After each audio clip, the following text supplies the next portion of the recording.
Hi, it's Brian from ATS Training. Welcome everybody to the ATS Advanced Selling Skills program. Today we'll be reviewing benefit selling. If we sell our benefits the correct way, it's a very positive thing for both us and our customers.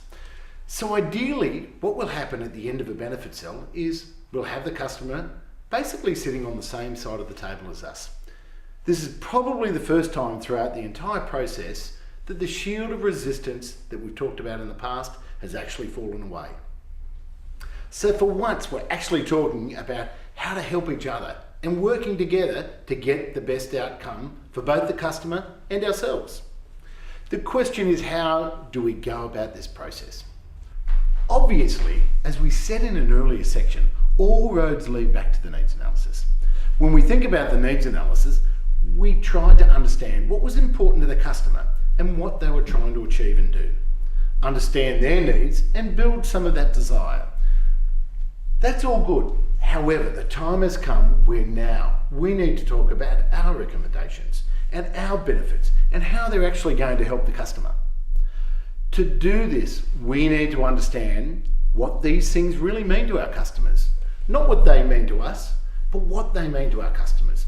Therefore, the better we are in completing the needs analysis process and finding out these things, the easier our job in selling our benefits is going to be. Imagine a situation where we go out and we sell a benefit, and at the end of the benefit we ask a confirmation question as to whether that was a benefit or not to the customer, and we get a yes. Well, how are we feeling now as a salesperson? I think a little bit more confident than we were just a few minutes ago. All of a sudden, then we decide we need to sell another benefit. And again, at the end of that, we get another yes. So if we imagine this takes place 3 or 4 times throughout the process, and we continue to get these yeses, we'll be in a situation where it's almost logical now to go on to ask for the order. The customer is telling us they're really comfortable with what we've had to offer them, and that the benefits that we have actually meet their needs. Ideally, if we're going to sell a benefit the correct way, we also want to bring that back into play are those feelings, needs and motives. We all remember the old selling line, people buy emotionally and justify logically. Well, when we sell our benefits, that's what we really need to do. Make sure we get the emotion and the logic involved in the benefit sell. This means we need to make the benefit more personal to the person, because every person is different and what they want to achieve is different. Again, the better we become at understanding their individual needs and selling a benefit directly back to what those needs or requirements are, the easier it's going to be to sell our benefits. At what point do customers buy?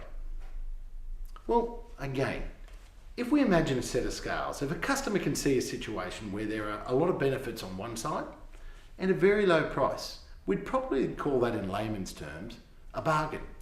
However, we all know that in selling land there are very few bargains on offer.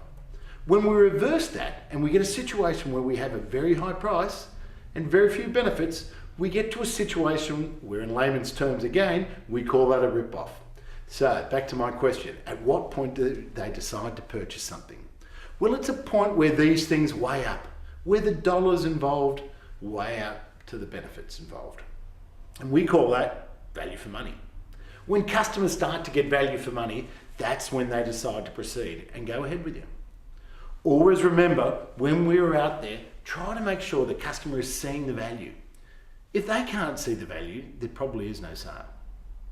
Don't do what most salespeople do if the price outweighs the benefits and drop your price. Go back and increase the benefits. To sell our benefits is a very simple 3-step process. Firstly, we need to state what the benefit is. So for example, that could be we offer quality customer service. Step 2 in the benefit selling process could be explaining the meaning or the advantage to that individual or to that customer. So we need to go into a little bit more detail here to really describe to them how our quality service is going to help them and give them the outcome that they're after. Now, the 3rd step in the benefit selling process is to ask that commitment question. We need to confirm, is this still really a benefit? Now that may seem a little bit strange that we need to confirm this. To do that, we need to understand what these things really mean to our customers. Not what they mean to us, but what they really mean to our customers. Therefore, the better we are in completing the needs analysis process and finding out these things, the easier our job in selling our benefits will be. They may have had another sales organisation, one of your competitors come in and talk to them. Their needs may have changed also because management may have made different decisions during that week. So when we do get to step 3 of the benefit selling process, we really need to confirm that it's still a benefit today. It's a very simple process, so just reminding you about those. We need to firstly state what the benefit is, explain what that means to the customer, and finish that off with a commitment question, trying to confirm that this would really help them.